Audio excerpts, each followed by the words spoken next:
Communities can react to consolidation in a number of ways, in part a function of public discourse. It's important to be open and transparent to prevent misinformation. They may see a different car, they may see a different color uniform on their police officers, but they shouldn't see a variation in services.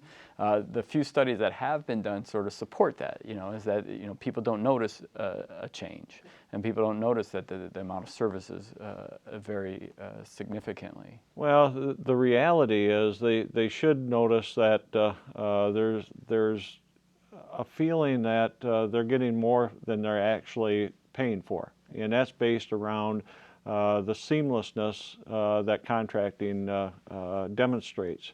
It's how you take our organization and blend it in enhancement and additional patrol cars, maybe from a quadrant assigned to that district, may start showing up more frequently. And the natural things that are available in our organization become routine in a contracting situation. Improved services. You have, once again, even though the fire officers were dispatching fire service units, the police dispatcher was trained at a little bit higher level. In other words, they're able to give mouth-to-mouth resuscitation over the phone, CPR over the phone instructions, other things that might come about. So the level of training for the police dispatch was a little bit higher at the time. And so that was an improved service for the community. And as far as them being concerned about it, they thought it was a good idea. I don't hear complaints anymore. You used to hear all the time there's too many cops, too many firemen, how do you justify the fire department, how do you justify full-time this and that, and there is no longer a challenge to our existence.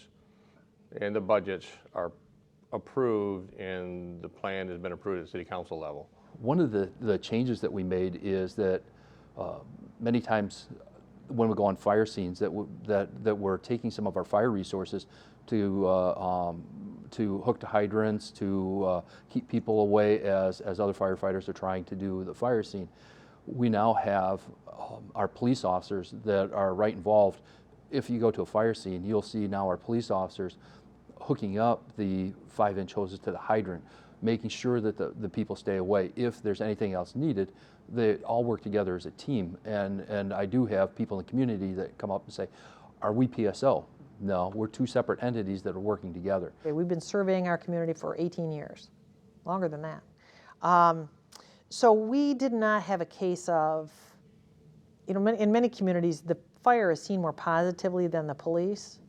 And that really wasn't true in our community. While the fire was seen positively, frankly, we just had better outreach.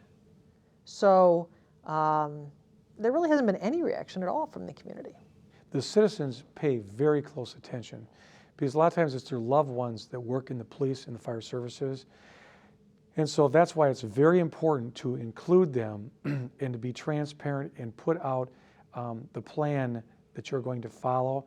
But before doing that, get a lot of input from the community and make sure that there is buy-in, which you don't always have 100% buy-in.